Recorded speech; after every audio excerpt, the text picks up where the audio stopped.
Did I mention that this morning? First thing off the bat, I got sprayed by a skunk. So that happened.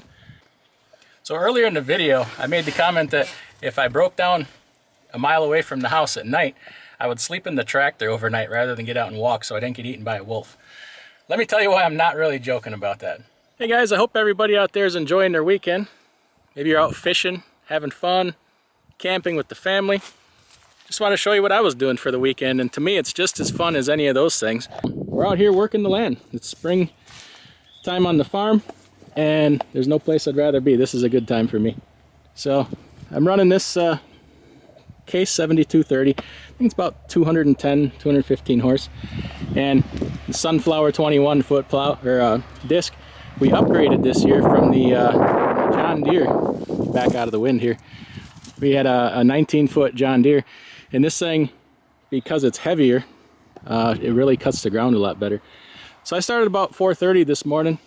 Gonna put in about 3 20-hour days, and that'll 3 long hard days. That'll get us pretty much ready to plant everything. This morning, I don't know if you can see those fields over there. Let me see if I can zoom a little bit. We got about 85 acres over there. I did that. That was all soybeans last year. And the smaller field over there was corn, but it got chopped, so there was not a lot of chaff in the field.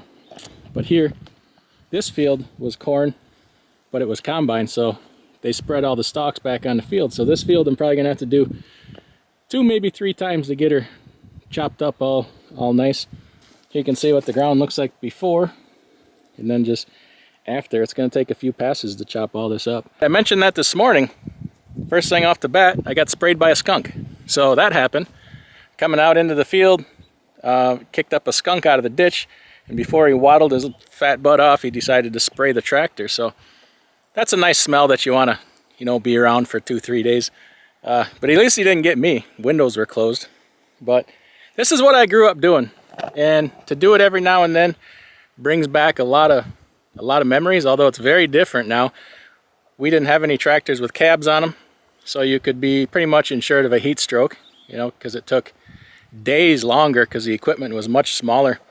But this is I would do this every day, honestly, with this kind of equipment. Jamming out in there to the stereo. It's not hot enough to have the air conditioning on. I don't even know if it works in there, but it's not real dusty today. It's about 72 degrees. And it's got a pretty good breeze here, so the ground is drying fast. But there's something very satisfying about being out here working the ground. And to get you behind me, you can see all the fields we did already. Something very satisfying about it. And I encourage everybody just to get out into nature sometime. Obviously, you don't have to have a 300-acre garden like this. You could have just little potted plants or something, but it's really good for the stress and everything. You forget about everything you deal with in your day-to-day life. Now, farming is hard work, but I'm thankful I'm not up milking cows twice a day. I don't miss that part of farming, but this part I kind of miss. I don't miss baling hay. I don't miss picking rocks, but I can deal with this. The American farmer is going through a lot right now. Younger people are not farming. The family farms are going away. It's turning all into factory farming, and just the quality of product and food. Oh, I got about 50 seagulls that are now my best friend. They're well, now that I stopped, they're not swarming me anymore, but as I'm driving, they swarm me, and then when I disc, they right to the ground and get the worms that I turn up. So worm stealing son of a guns. And I don't know if you can see up there. Let me see if I can zoom a little bit. See them bumps right where my finger is there, over there? Those are sandhill cranes. They're up there trying to pick out some corn that was left on the ground from the harvest last year. Boy, that's pretty. There's probably half a dozen, maybe 8 sandhill cranes out there. Just doing their business. There was ducks in the field, geese in the field, so you get all kinds of nature out here. So this is what I'm doing for the weekend. We're gonna plant. We're gonna plant soybeans. We're gonna plant corn, and we got to plow up a hayfield and then disc that. I don't know what we're planting there. The hayfield's got some years on it, so it needs to be completely worked up. I don't know, maybe we'll see some more wildlife. There's a lot of bears coming out of the woods and wolves. Maybe I can get something on camera. And in the tractor, we will be jamming out to probably mostly classic country. Probably throw some classic rock in there, ZZ Top, stuff like that. But mostly, you know, like Waylon, Willie, Hank, maybe some Vern Gosdin we'll throw in there. You can't be driving around in a tractor listening to Megadeth, Slayer, Pantera. It's just un-American. First order of business is International Harvester by Craig Morgan to set the mood every day. Then we're off to work. Well,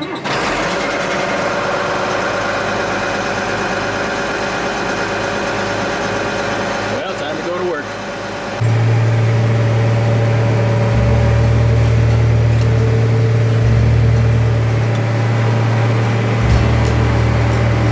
All right, we're making money now.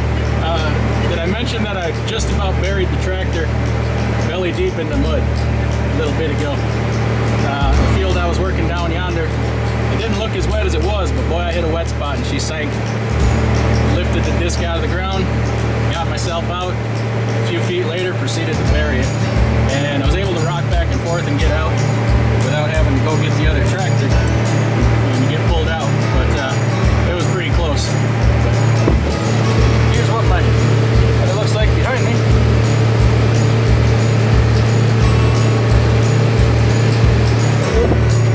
Time to turn around, you gotta pay attention.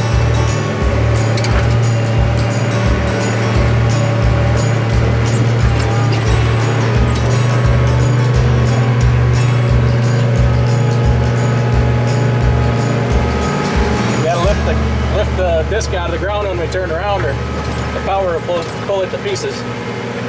There's our crane friends over there. Sorry I'm interrupting your dinner there, boys. It's a nice thing about driving a tractor. You can film while driving, not like in a truck. Thought about doing a live stream from out here. Have a little bit of cell service, but it's just I don't have a good place to mount the phone and wouldn't be able to see the comments. Besides, I really should be focusing on my work. Just like the big trucks, you got to do kind of pre-trip inspections on your equipment here. Just doing a walk-around inspection here, and found broke this chain off, a hanger chain for the soil finisher. Got to go up to the frame here, so I'm going to lift this thing up in the air because I can't lift that. If I fold up the wings, I can push that up and get some slack into it, and then I'll get an impact and a wrench and fix that. So 10 minutes or so and I should be back in the field.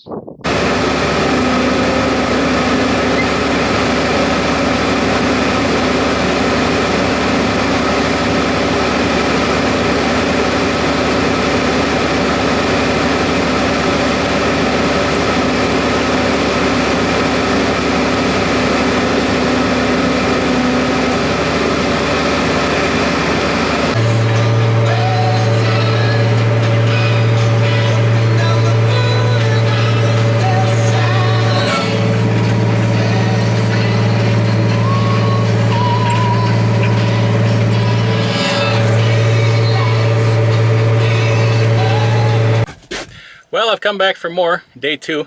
Had to quit last night just before midnight. I was running low on fuel, and even though there's a lot of lights on this tractor, I just couldn't see real well where the wet spots were, and I had a couple close calls, and I'm like, you know what? I don't want to bury this thing at midnight, and my brother's in bed. Who's going to pull me out? And it's about 3/4 of a mile walk up to the farm, and I ain't walking down that road at midnight.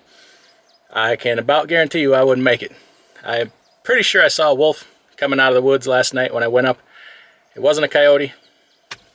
I'd seen plenty of coyotes. This sucker was quite a bit bigger, so he probably would have got me, I'm guessing. But either way, I'm like, shoot, if I get stuck, I'm gonna have to sleep in the tractor till morning. But yeah, so day 2, we'll get at it and hopefully make some good progress again today. Well, yeah, it happened. We buried it. We'll try. This is the only tractor we got available. Trying to yank her out. The other 4-wheel drive's over at another farm. Won't have that back by the end of the day, but hopefully to work to get this thing out of here, get back to work, but I'll tell you more about it later. Time for a little intermission break, bathroom break, and saw this beautiful thing sitting in the driveway here. We just used this to pull me out of the mud earlier today, and wanted to talk to you and tell you about Alice Chalmers. This tractor here is and always will be my favorite tractor on the farm. I love this tractor. I've loved it since I was a kid. It's a 190 XT diesel, and you just can't hurt this tractor. We haven't done any major repairs to this tractor since, shoot, I mean, I was born in the 70s, and I don't remember ever doing anything to it since then. Did a paint job on it about 10 years ago. Kind of brought her back to life. Of course, new tires and brakes while we had it off, but this thing is just old reliable. It is tough as nails, and it is my favorite of all time. So just had to show that to you. Even though I'm a kind of a farm-all guy and a Minneapolis Moline guy, this is the holy grail right here for me. This is what we used to do. We used to use to disc the fields, and you'd sit on that thing and just get smoking hot all day in the sun, and you couldn't pull a very big disc with it or a plow, and it would just take a long, it would take days, just days. You get home from school, go work the field, you know, and on the weekends all day. So that's pretty cool. Okay, well, I guess I did it. I buried that tractor just about up to the axles. I stopped before I got to the axles, before I made it any worse. And here you go. As you can see, around it, really not bad. It's wet down there, past that next terrace, but I was staying away from there. And came on the pass here, turned around. You can see I didn't dig in with my track, started coming through here, and just sank like a rock. Turns out there's a underground spring right there. So had to go for help. And the other big tractor was over at the other farm, so we used a two-wheel drive Alice Chalmers to pull out of here. I wasn't sure it was gonna not get stuck on its own, but we made it. And yeah, I'm glad I quit last night, so I didn't do that last night at midnight in the dark, and whew, that would suck. So earlier in the video, I made the comment that if I broke down a mile away from the house at night, I would sleep in the tractor overnight rather than get out and walk so I didn't get eaten by a wolf. Let me tell you why I'm not really joking about that. So back in the 70s when my family first moved to this farm, there was a deer problem. There was just every night hundreds of deer out in the fields eating all the crops. We couldn't really grow crops. Average yields for corn per acre around that time was 140, 150 bushels an acre. When we would combine corn, we would get 5 bushels an acre. So they would totally devastate and wipe out a corn crop. So the DNR was helping us come up with solutions, and they had us build this fence. It's 6 strands high, 7 feet tall. You can't really see it very well, but you can see some posts. And it goes all around this 100-acre field here. You can't really see it. But anyway, we did that. It helped. And we did some other things. They had some sound cannons we tried and stuff to keep them away. But over time, we kind of solved that deer problem. Well, then the DNR in their infinite wisdom decided to plant wolves out here. Wolves hadn't been around for I don't know how long. Never saw one as a kid. But now they're everywhere. And not only are they everywhere, they have killed pretty much all the small game. There's little to no deer left around here. The wolves get them all. They killed all the coyotes. We used to have coyotes all over the place. They'll run a coyote down as fast as a coyote is. They'll chase it. A coyote might be quick and fast, but a wolf can run for miles wide open. And they'll run down a deer or a coyote till it drops of exhaustion or a heart attack, whichever comes first. And then it doesn't have a fighting chance. They just do what a wolf does and tear them apart. And there's also been just an explosion in the bear population. I don't really know why, but you used to maybe see a bear. It was a big deal when somebody saw a bear maybe every 5 years. Now you'll see them all the time. There's lots of bear out there. But anyway, back to the wolves.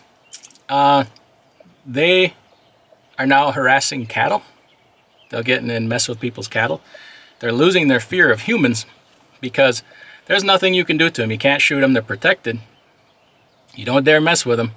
The penalty is pretty stiff. So they're kind of losing their fear. And I wouldn't walk down this road in the daytime without 45 or something.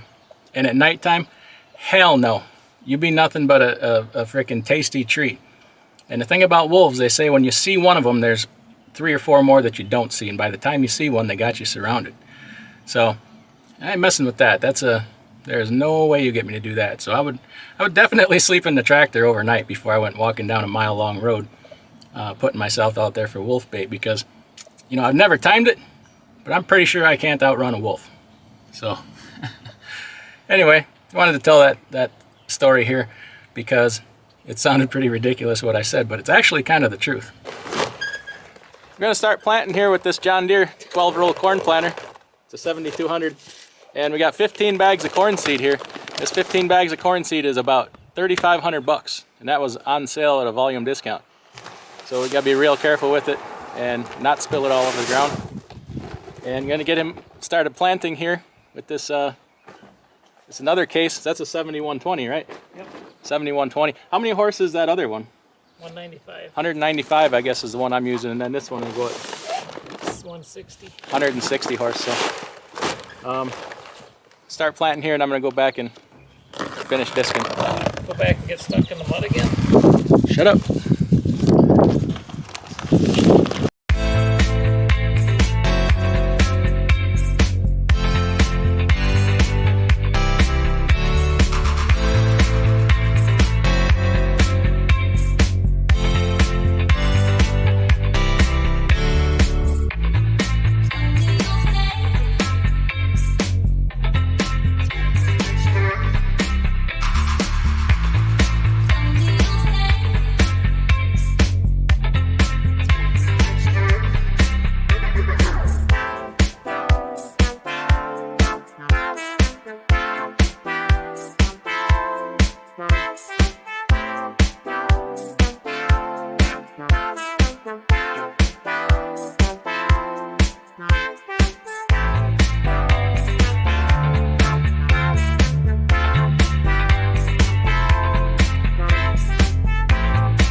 Here, let me see your hands.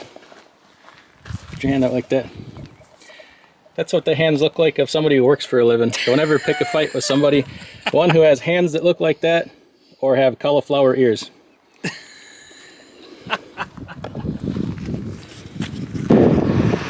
All right, we are planting corn.